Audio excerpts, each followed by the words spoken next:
Thanks. All right. Good morning. Good morning. All right. Here we go. We can start things now. Good to see you, buddy. All right. That's good. That's good stuff, man. Makes me happy. Obviously, looking forward to Friday night in Autzen. Shorter week, so right at it, right away. And, looking a lot of good things on Saturday. And, of course, a couple of things we got to clean up, but we played hard. Played tough. Certainly some progress from some of the younger guys gaining more playing time, and guys playing with, again, more physicality, attention to detail. Personnel-wise, the receivers, again, it was good to have them in there. Some of them were working out the rust a little bit and working out basically at the same rep count that they had during practice. So some got more reps than others, but we see them just getting back in their groove now and looking at them, and they should be ready to go and be more 100% like they have been before their injury. Aside from that, Gus's injury is significant. He'll miss the season. Unfortunately, he's been such a huge part of what we've done so far, and our thoughts and prayers are with him. Aside from that, CJ had sprained his ankle, but he looked pretty good today, so we feel like he's going to be ready for Saturday. And aside from that, I know David went down late, but David was just like a bruise, low back bruise or something of that nature. That being said, open to questions. So you practiced today? We did. We just moved up the week.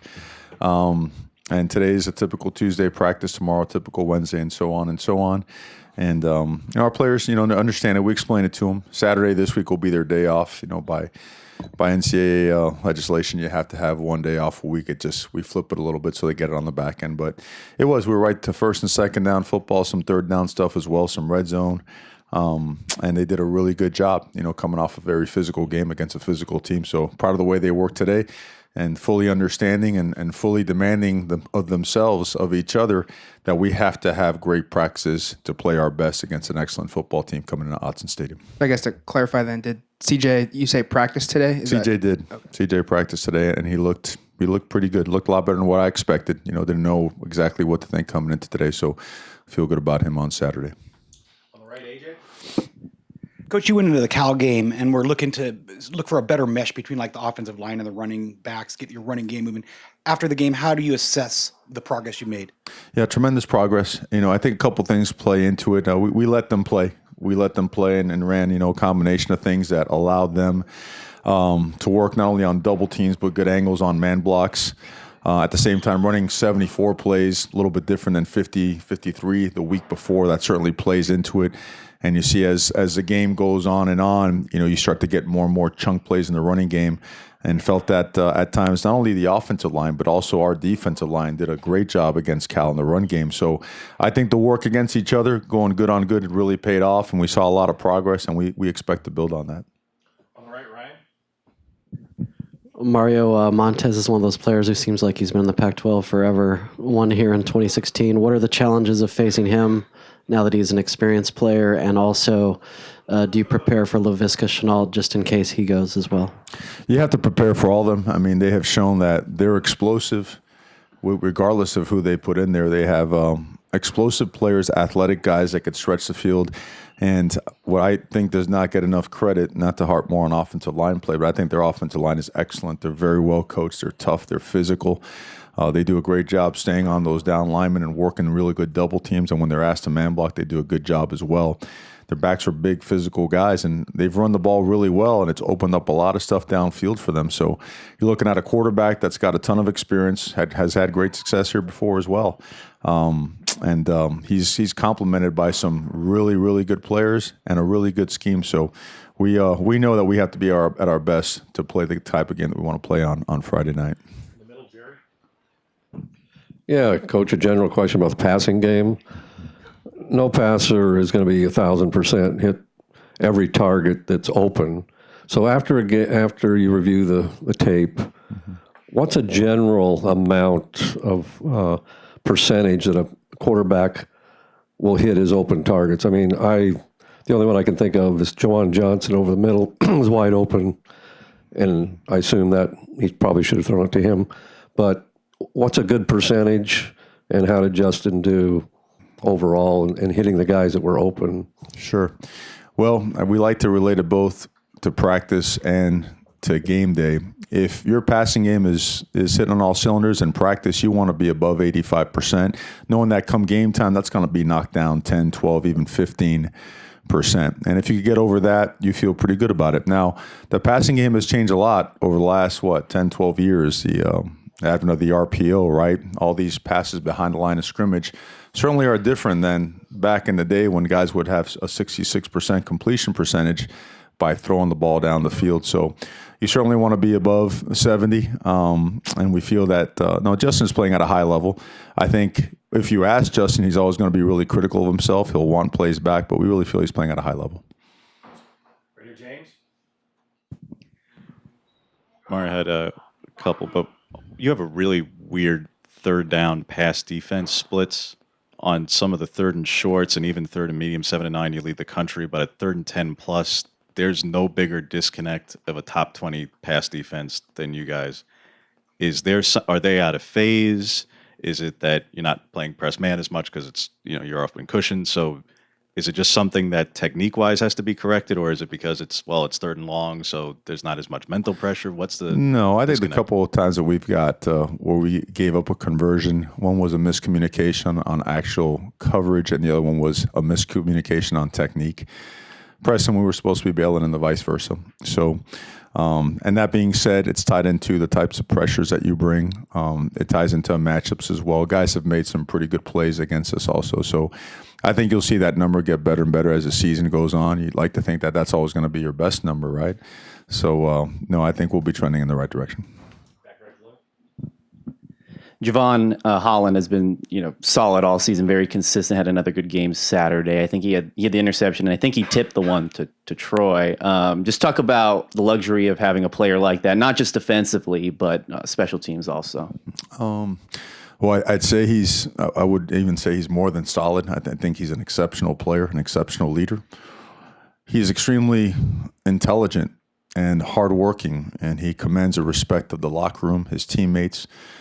I think he commands the respect of our opponents as well because of his ability to make things happen, to lead, to make plays in critical situations, to go ahead and win the contested ball, to be able to read in and read out of stuff just instantaneously as it relates to the mesh with a running back, as it relates to a particular route pattern and the coverage that's we have called. So, no, he's a special guy, and his intangibles make him just as special as all the physical attributes that he has. He's a real deal, competitor and human being. We're thrilled to have him.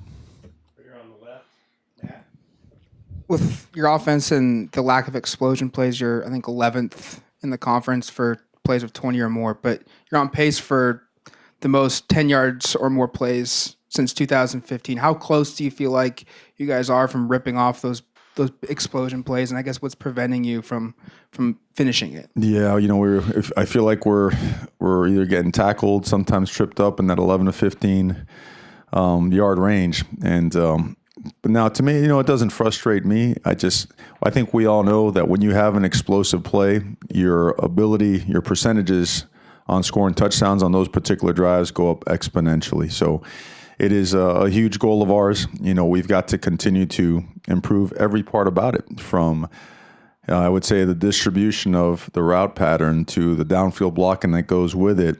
Continue finding formations that might create some more open space, and sometimes you just got to make a guy miss and got to make a play. So, but it's certainly trending in the right direction. We feel that way because of the 10+ yard plays that we've had, but I'm with you 100%. We want to make those 20+, and certainly that'll make drives a lot more successful.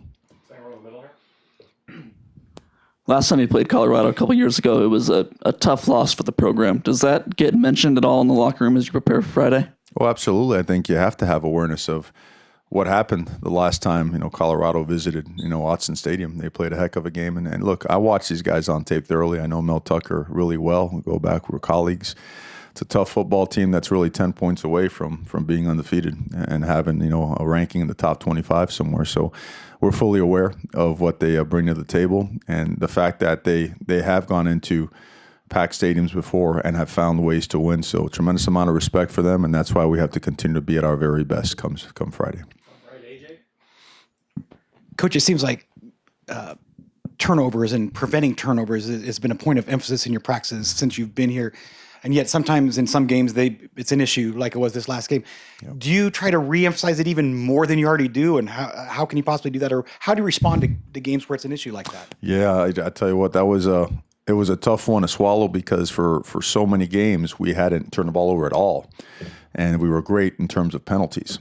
And it really showed itself in the first half. And I mean, you sit there and you try to think, well, what led to this? And there really is, I got to stop myself from trying to find a reason, except got to do it better, got to coach it better, got to emphasize it more. Because one thing we've noticed with our guys, and I guess human nature in general, whatever you emphasize, you're going to get.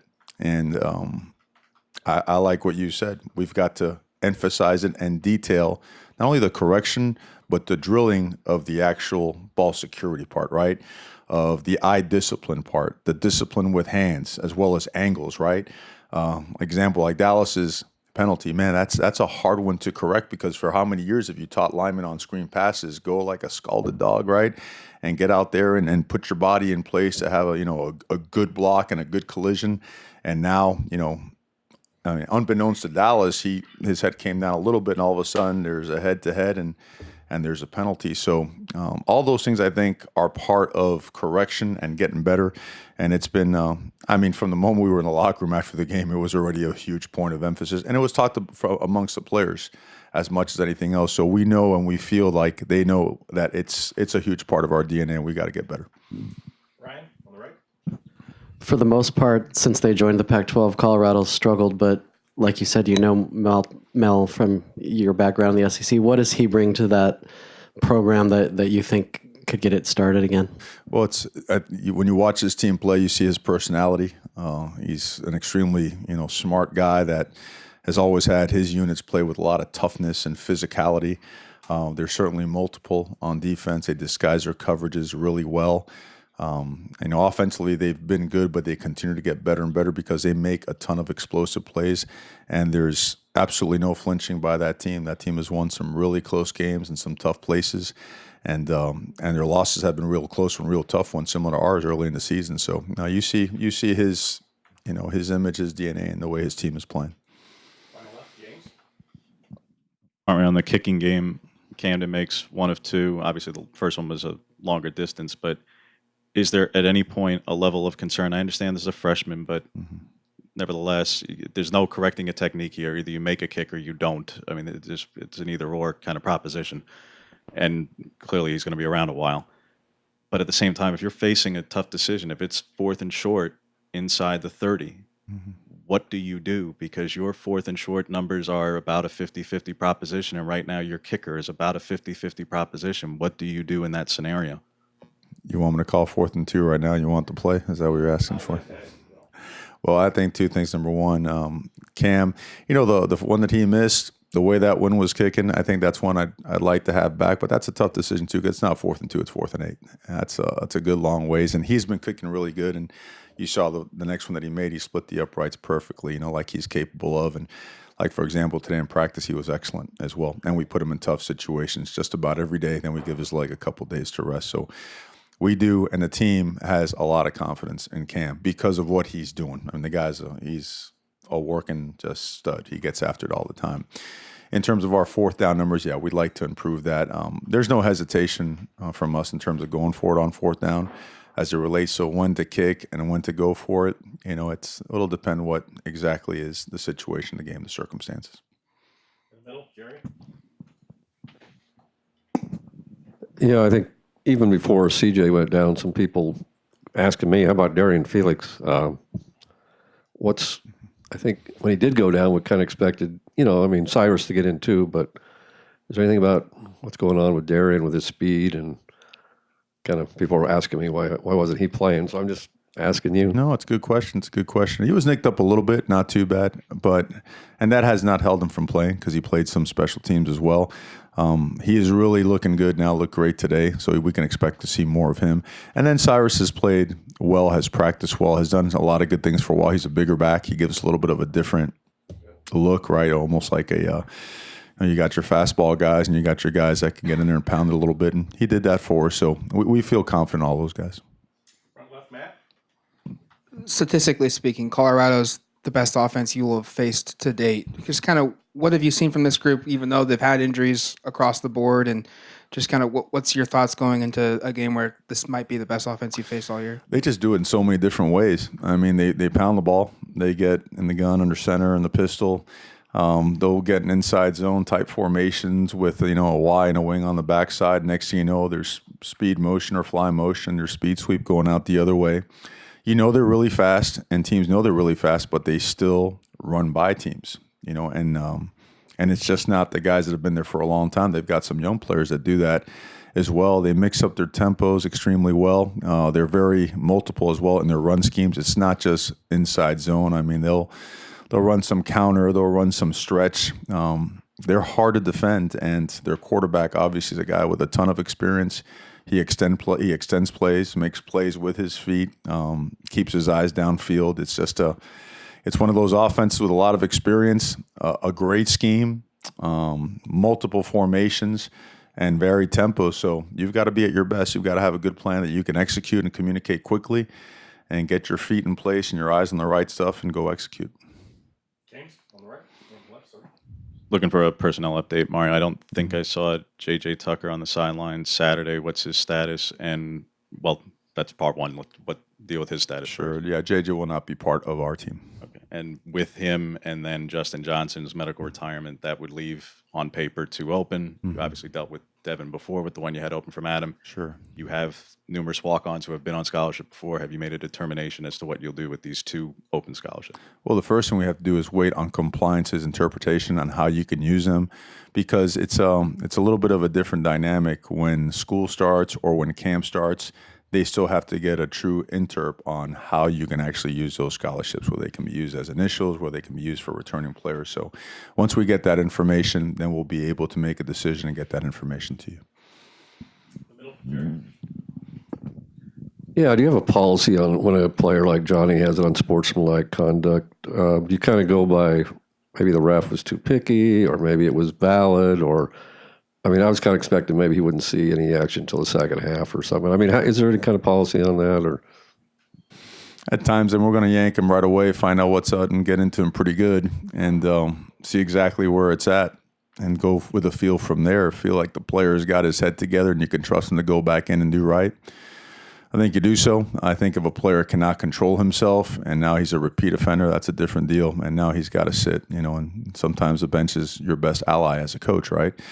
Didn't feel that was the case with him. Felt that he had it together. I felt that he and maybe a couple of us were pressing. We want to get out there. We were anxious. We wanted to play, and got a little bit carried away on a play. And I think he knows better. And I think his care factor is deep and huge. So went and rolled with it. Let him play. Thank you, Coach. Okay, guys. Thank you.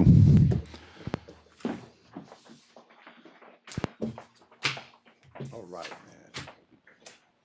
Made it. Look like $1 million. Feeling good? Well, I've been able to work out a little bit, but, not anything lower body. So. Well, sorry.